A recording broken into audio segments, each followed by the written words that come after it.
ஓ! மூச்சு பயிற்சி கொடுத்தா மூச்சு பயிற்சி எப்படின்னு சொன்னாக்கா, அதற்கு சொல்லியிருக்கா எல்லா சூஃபியாக்களும், எல்லா ஞானிகளும் மூச்சை ரொம்ப வலியுறுத்தி சொல்கிறாங்க. ஆனால் மூச்சு பயிற்சி செய்யும்போது சரியான ப்ராக்டிஸ் உள்ள ஒரு உஸ்தாதுகிட்டேருந்து பயிற்சி பெறாமல் யாரும் செஞ்சிடாதீங்க, செய்யக்கூடாது. வேறு வேறு விளைவுகள்லாம் ஏற்படுத்தி விட்டுடும். அதனால் அதை நான் வலியுறுத்தி சொல்கிறேன்.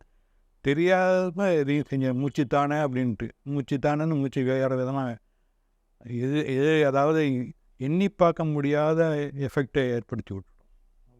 பின் விளைவு ஒரு வேறு மாதிரி இருக்கும்.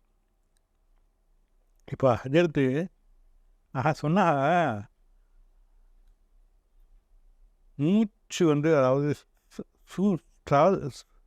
வளர்பிறையில் புற 1லேருந்து புற 14 வரையிலும் வளர்பிறையில் சூரியனுடைய சாதுடைய நேரம். சாதுடைய நேரம்னா ஓரான தமிழில் சொல்கிறாங்க. அது என்ன